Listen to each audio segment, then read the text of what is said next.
Assalamualaikum warahmatullahi wabarakatuh. Di sini saya akan membahas mengenai iman kepada Allah Subhanahu wa taala. Pengertian iman kepada Allah Subhanahu wa taala yaitu mempercayai sepenuh hati bahwa Allah itu benar adanya dan seluruh alam semesta ini merupakan ciptaannya. Dalil perintah iman kepada Allah Subhanahu wa taala dibagi menjadi dua. Ada dalil nakli. Dalil nakli merupakan dalil yang bersumber dari Al-Quran dan hadis.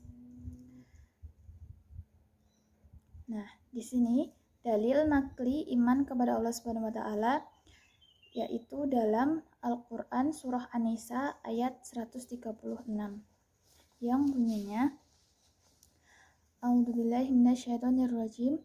Bismillahirrahmanirrahim. Ya ayyuhalladzina amanu aminu billahi wa rasulihi wa kitabil ladzi nazala 'alar rasuli wa kitabil ladzi anzala minal qabl. Wa may yakfur billahi wa malaikatihi wa kutubihi wa rusulihi wal yaumil akhir faqad dhalla dhalalan ba'ida. Yang artinya, wahai orang-orang yang beriman, tetaplah beriman kepada Allah dan Rasul-Nya, dan kepada kitab yang Allah turunkan kepada Rasul-Nya, serta kitab yang Allah turunkan sebelumnya.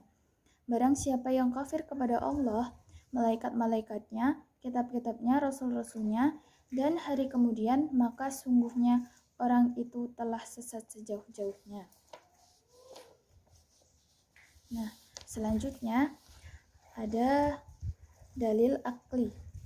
Dalil akli merupakan dalil yang bersumber pada pemikiran dan akal manusia mengenai penerapan hukum. Nah, dalil akli iman kepada Allah Subhanahu wa taala yaitu adanya penciptaan alam semesta dan isinya dengan semua aturan yang telah Allah tetapkan. Kedua, pengertian wujudullah.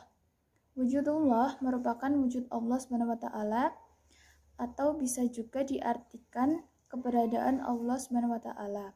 Dalam hal ini, pembuktian keberadaan Allah Subhanahu wa taala ada dua cara. Cara yang pertama, pembuktian dengan fitrah bahwa Allah Subhanahu wa taala itu ada. Nah, di sini dalilnya adalah hadis dari Abu Hurairah radhiyallahu anhu bahwasanya Rasulullah shallallahu alaihi wasallam pernah bersabda, "Ma min mauludin illa yuladu ala fitrati fa abawahu yuhawidanihi wa yunashiranihi wa yumajjisanihi kama tuntaju bahimatan jama'a hal tuhissuna fiha min jada'a."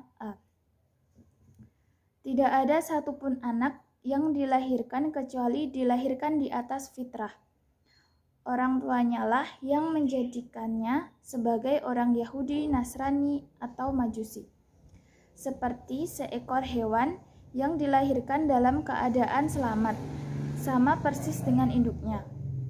Apakah engkau merasakan adanya cacat padanya? Hadis riwayat Bukhari nomor 1358 dan Muslim nomor 2658. A'udzubillahi minasyaitonirrajim. Bismillahirrahmanirrahim. Am khuliqu min ghairi syai'in am humul khaliqun.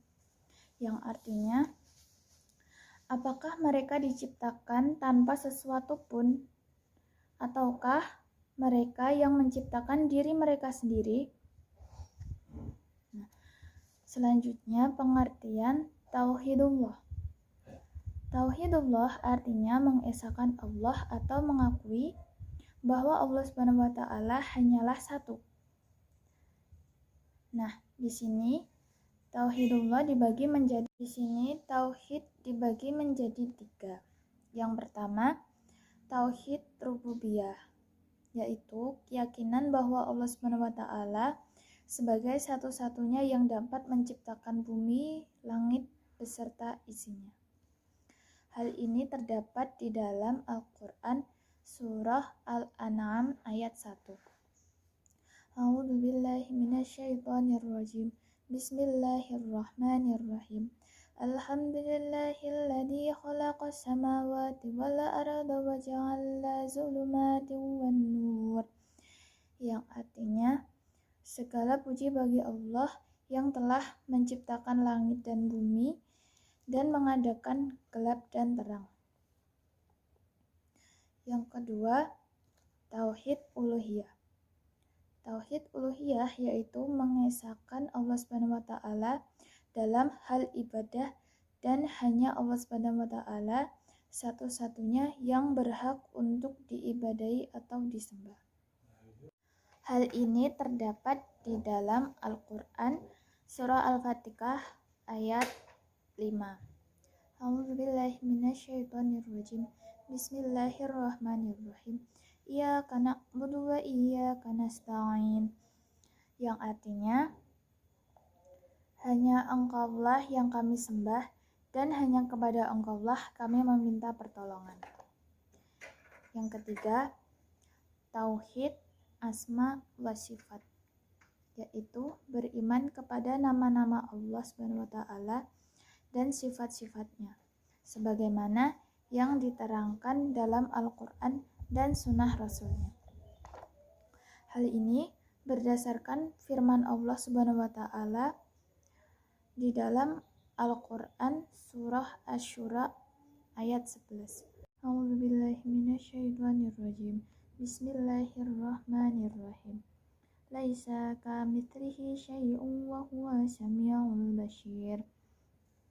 Yang artinya, tidak ada sesuatu pun yang serupa dengan Dia, dan Dialah yang Maha mendengar lagi Maha melihat.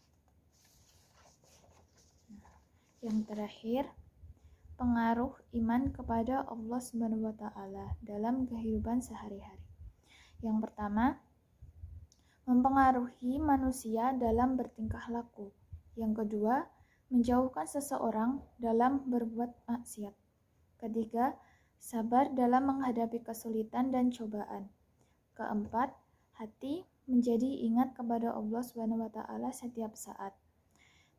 Kelima, terbebasnya manusia dari sikap zalim. Keenam, terbebasnya akal manusia segala bentuk khurafat.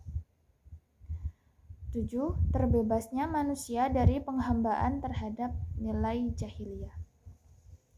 Demikianlah yang dapat saya sampaikan. Kurang lebihnya mohon maaf.